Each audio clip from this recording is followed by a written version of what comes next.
Imra l'a dit avec justesse, l'espoir fait vivre. Et cette phrase, aussi simple soit-elle, porte en elle une vérité profonde que beaucoup oublient lorsque la vie devient trop lourde. Il y a certains événements dans la vie qu'on préférerait ne jamais vivre. Des instants de douleur, de déception, de solitude ou d'injustice. Des épreuves qu'on souhaite éviter à tout prix. Ouais, c'est le souhait de plusieurs. Mais la réalité est tout autre, peu importe à quel point on essaie de se protéger, de fuir ou de se blinder contre la souffrance, elle finit toujours par nous rattraper à un moment donné. Ce n'est pas une fatalité, c'est une étape. Une phase. Parce que la vie, ce n'est pas un long fleuve tranquille. C'est un parcours rempli de hauts et de bas, d'orages et de rayons de soleil, de pertes et de renaissance. Et c'est dans ces périodes d'inconfort, de chaos intérieur, de nuits sans sommeil, que se cachent les plus grands tournants de nos vies. C'est dans la douleur que naissent les plus belles transformations.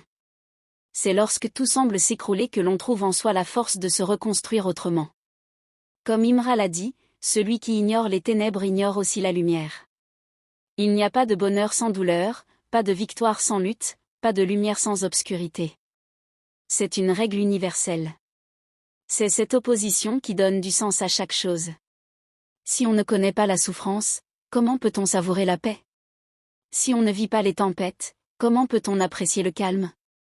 Rappelez-vous toujours, c'est juste avant l'aube que la nuit est la plus sombre. Ce moment où tout semble perdu, où les forces vous abandonnent, où le cœur est épuisé, c'est souvent le dernier virage avant le renouveau. Ce n'est pas la fin. Ce n'est jamais la fin. Une mauvaise passe ne définit pas votre existence. Ce n'est qu'un chapitre, pas le livre entier. La roue de la vie tourne. Rien ne reste figé. Même quand tout paraît bloqué, il y a du mouvement.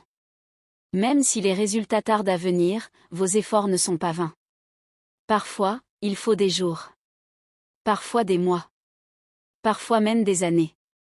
Mais tôt ou tard, le travail que vous faites sur vous, les sacrifices que vous acceptez, les larmes que vous avez versées, finiront par porter leurs fruits. Vous avez le droit de pleurer aujourd'hui. De douter. De vous sentir perdu. Mais souvenez-vous que ces larmes ne dureront pas toujours. Elles ont un rôle. Elles nettoient l'âme, elles soulagent le cœur.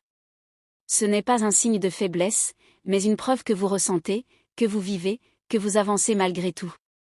Alors peu importe les circonstances, peu importe les blessures ou les silences, gardez cette petite flamme en vous. Celle qu'on appelle l'espoir. Ne la laissez pas s'éteindre. Parce que tant qu'elle brûle, même faiblement, tout est encore possible. Ce n'est pas un rêve vide, c'est une promesse.